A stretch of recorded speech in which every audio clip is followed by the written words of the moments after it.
La voz de los protagonistas. Contacto telefónico.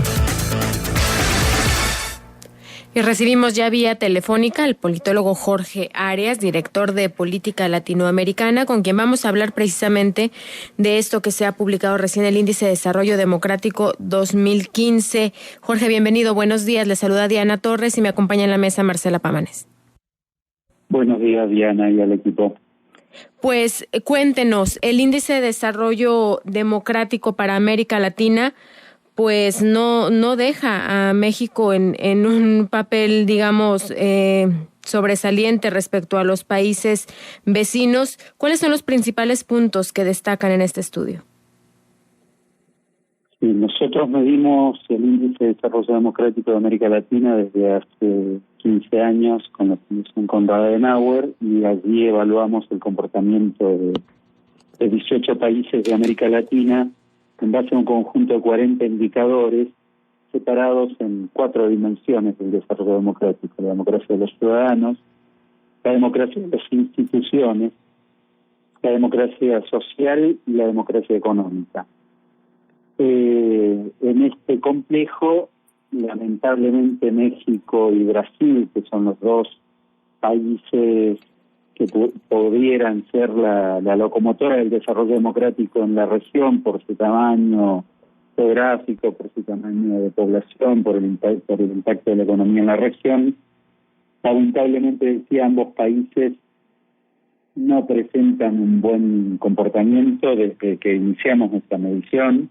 De hecho, son 3 pequeños países, este último año Uruguay, Chile y Costa Rica, los que puntean índice de desarrollo democrático, y en cambio México y Brasil andan, podríamos decir, por mitad de la tabla. México el año pasado había estado sexto, este año está 10º.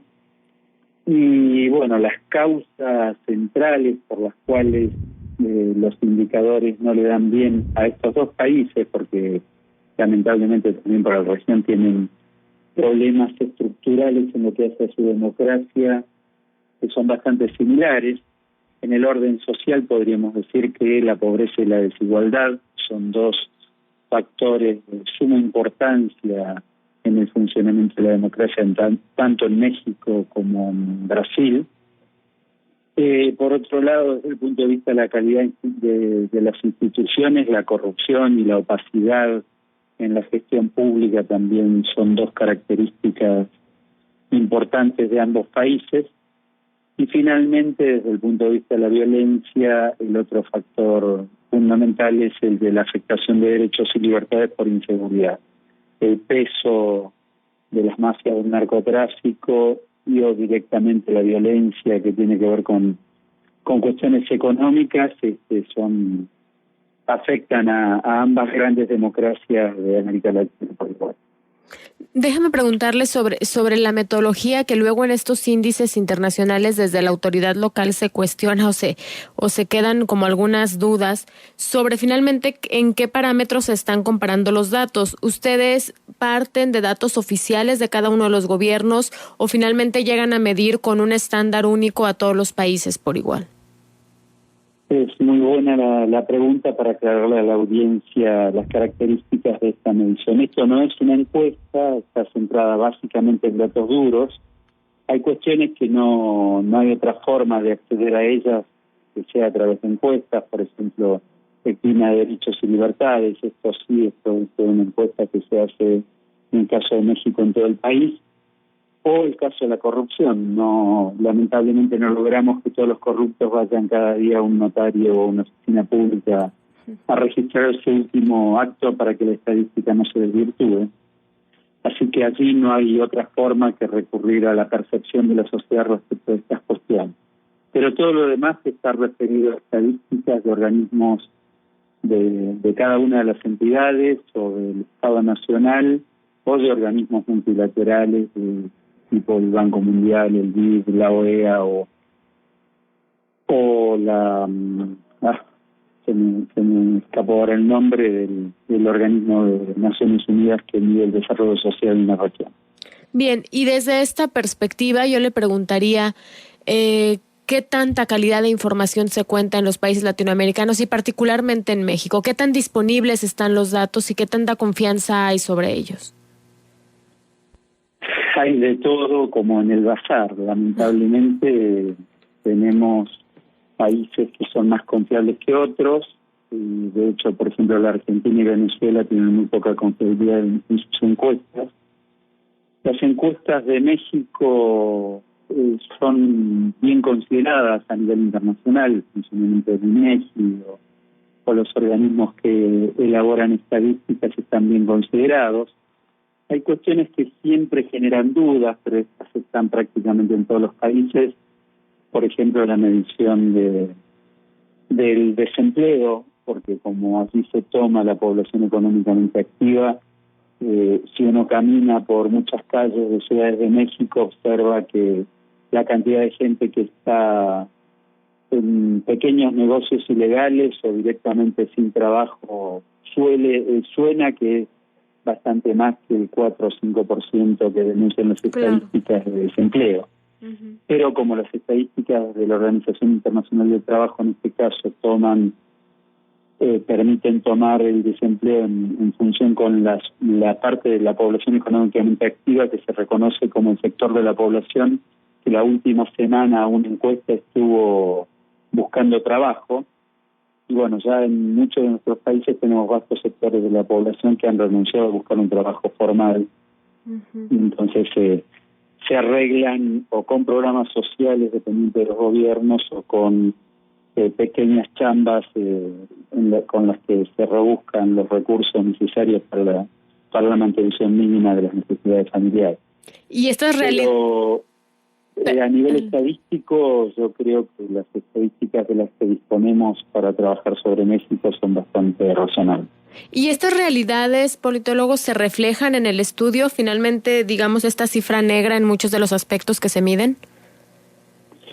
Sí, claro. Allí hay que ver en lo que hace al comportamiento de los estados. Las 32 entidades federativas presentan un panorama multicolor de desarrollo democrático con sectores que están muy atrasados, como es el caso en este último índice, por razones diferentes, posiblemente Guerrero y Puebla, o en entidades que indudablemente tienen un desempeño en lo que hace derechos y libertades superior al conjunto, como es el caso de Yucatán, Hidalgo, Distrito Federal, que aunque ninguna de estas sociedades es perfecta, o sea, nadie es campeón de la democracia ni ha resuelto todos los problemas. La democracia es un camino inacabado, es una construcción social compleja, por eso también es difícil medirla y difícilmente podamos contentar a todo el mundo con la elaboración de un índice.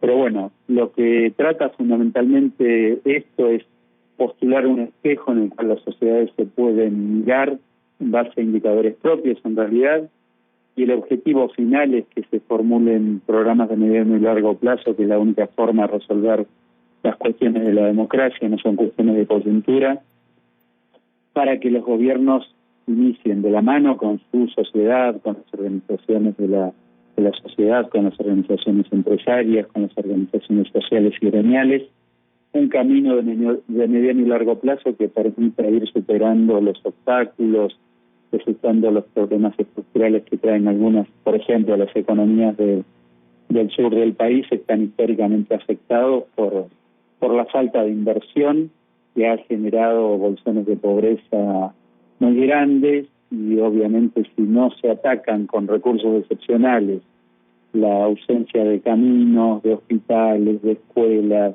que permitan llegar con servicios de calidad a poblaciones que no tienen ningún acceso, indudablemente, difícilmente se remuevan esos obstáculos.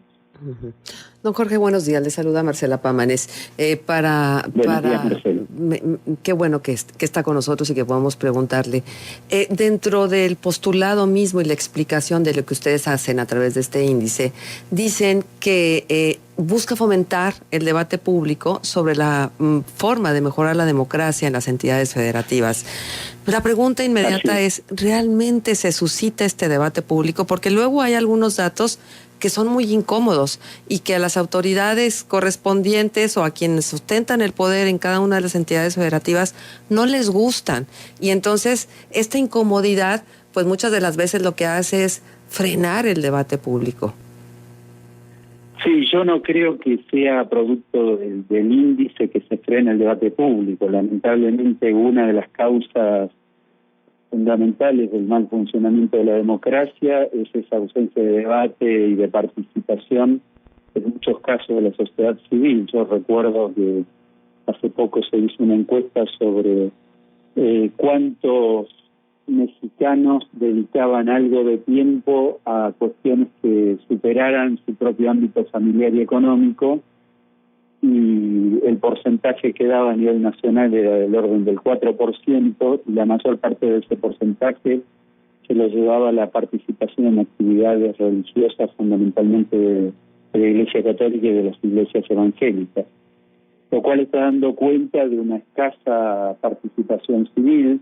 Hay de alguna manera la fantasía, se está enfrentando ahora a un proceso electoral, de que ese acto sublime de la democracia, que es el acto de la votación, donde ponemos la papeleta eligiendo al dirigente que nos va a conducir desde el Estado, y nos volvemos a casa, daría la sensación que para mucha gente la democracia se limita a eso.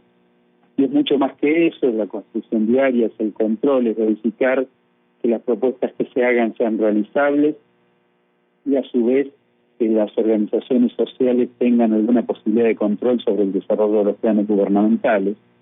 Y todo esto lamentablemente se da muy poco, y de allí entonces que en muchos casos los gobiernos, y esto pasa en los estados de México y pasa también en muchos países, construyen una especie de relato democrático en el cual se le cuenta a la sociedad lo bien que funciona todo, y se discute en definitiva o se desvaloriza la discusión de los ámbitos académicos y más serios en los cuales se están planteando las falencias que todavía presenta la democracia y que se deben resolver.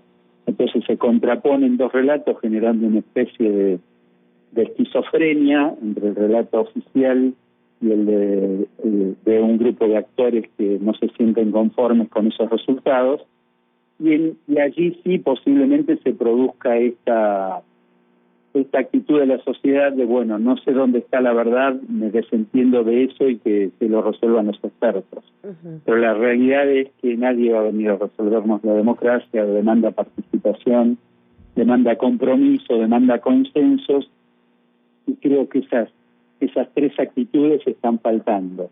Uh-huh. El esfuerzo, el compromiso, el consenso son necesarios precisamente para esa construcción de ideas, proyectos, metas de largo plazo, que yo decía que es la única forma de remover los obstáculos que tiene hoy la democracia. Uh-huh. Hay algunos factores que pudiéramos encontrar que son comunes entre los estados que tienen un desarrollo mínimo en lo que tiene que ver con el desarrollo democrático, o no obedecen necesariamente a las condiciones económicas de cada una de las entidades federativas el desarrollo democrático que presentan.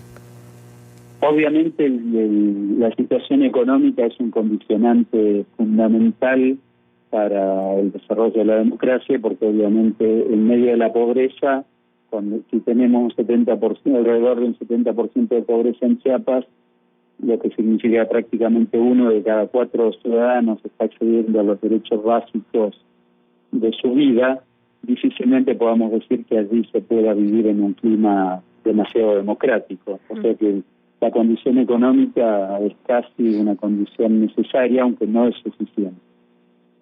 Por eso el tema de la pobreza y la desigualdad son tan importantes en la construcción de una sociedad democrática, y esos son dos factores que están presentes en muchos de los casos de los estados que presentan el mayor déficit de desarrollo.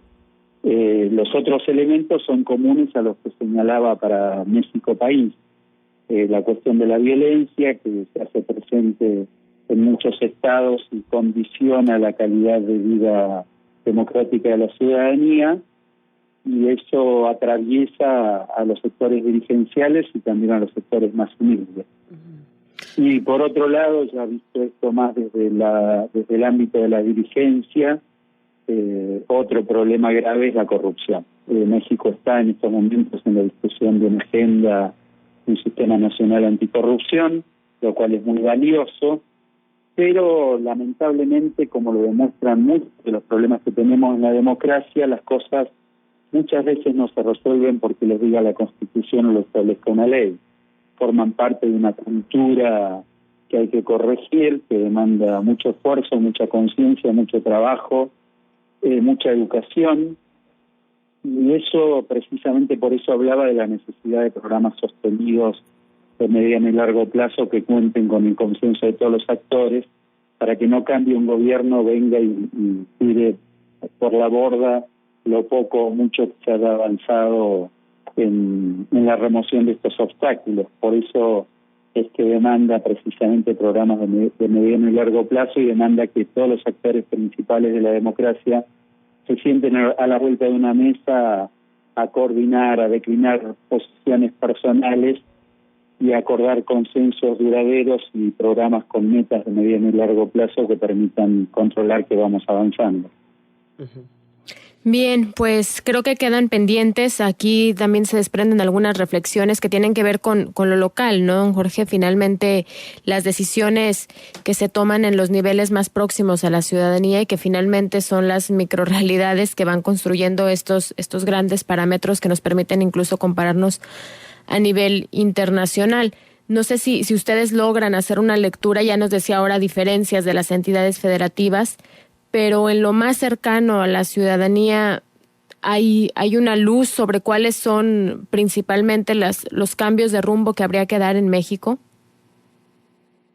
Sí, yo creo que es imprescindible en México revertir la situación de atraso histórico de algunos sectores y regiones del país, en los que falta realmente un programa, yo lo llamaría de reparación histórica, de inversión nacional, como para resolver estos problemas de atraso que frenan el desarrollo. Esa sería una cuestión.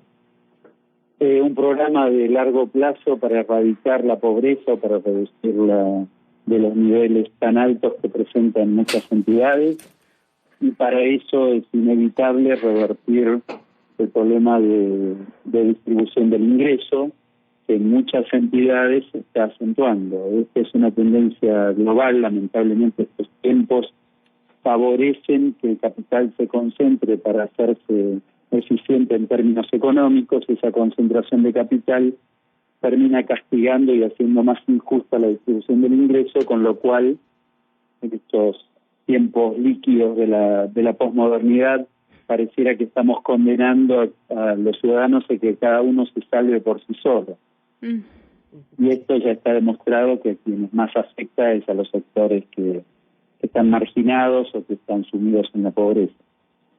El otro gran tema que ya está obviamente en la Agenda Nacional de México es la lucha contra el narcotráfico y la violencia.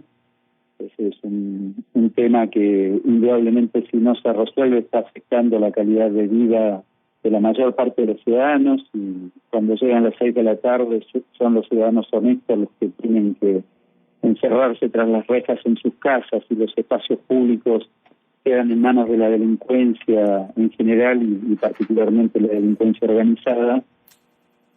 Poco podemos decir que estamos viviendo la democracia.